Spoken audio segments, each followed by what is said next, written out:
Olá, hoje daremos continuidade ao PET do terceiro ano, volume 1. Eu sou o residente Emerson Garcia e o tema da aula de hoje é Política e Conflito, Thomas Hobbes. Na aula de hoje trataremos de forma introdutória essencialmente do aspecto político do homem, da convivência entre si em comunidade e dos conflitos e resoluções possíveis. Nesse sentido, veremos o tema sob a perspectiva de Thomas Hobbes, filósofo inglês moderno importantíssimo para a história da filosofia. Bom, a violência existe desde os tempos primordiais e assumiu novas formas à medida que o homem construiu as sociedades. Inicialmente, foi entendida como agressividade instintiva, gerada pelo esforço do homem para sobreviver à natureza. A organização das primeiras comunidades e, principalmente, a organização de um modo de pensar coerente, que deu origem às culturas, gerou também a tentativa de um processo de controle dessa agressividade natural do homem. É no período em que se instauram os estados modernos que se coloca de modo mais radical a pergunta sobre o que é o poder político, sua origem, sua natureza e seu significado.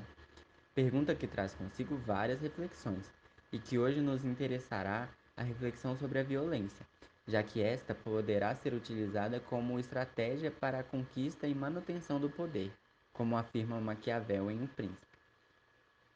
O contrato e os contratualistas. Bom, entre os séculos XVI e XVIII, alguns intelectuais, a partir de perspectivas diferentes, entre eles Hobbes, Rousseau e Locke, esses os principais filósofos contratualistas, afirmavam, basicamente, que tanto o Estado quanto a sociedade se organizaram a partir de pactos ou contratos firmados entre os indivíduos para regulamentar o convívio social, superar as tensões e conflitos e instaurar a ordem política na sociedade. De forma geral, essa é, e introdutória, né? Essa é a visão dos filósofos contratualistas para resolver os problemas de conflitos e violência na sociedade. Bom, no Leviatã, Hobbes diz que, durante o tempo em que os homens vivem sem um poder comum capaz de os manter a todos em respeito, eles se encontram naquela condição que se chama guerra, e uma guerra que é de todos os homens contra todos os homens, pois a guerra não consiste apenas na batalha ou no ato de lutar, mas naquele lapso de tempo durante o qual a vontade de travar a batalha é suficientemente conhecida. Porque assim como o mau tempo não consiste em 2 ou 3 chuviscos, mas numa tendência para chover que dura vários dias seguidos, assim também a natureza da guerra não consiste na luta real, mas na conhecida disposição para tal durante todo o tempo em que não há garantia do contrário.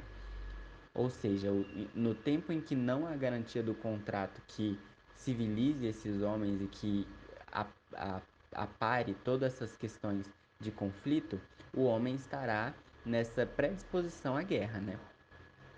Para Hobbes, os homens em estado de natureza, aqui um conceito importantíssimo para Hobbes, são iguais quanto às faculdades do corpo, que significa força, e do espírito, que pode significar inteligência, e quanto às esperanças de atingir seus fins, podendo desejar todas as coisas.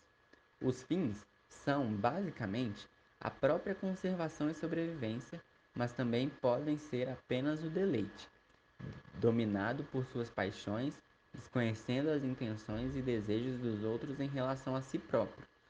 O homem vive solitário, em guarda, pronto a defender-se ou atacar, quando desejam a mesma coisa. Ao mesmo tempo, os homens se tornam inimigos e lutam entre si em defesa de seus interesses pessoais.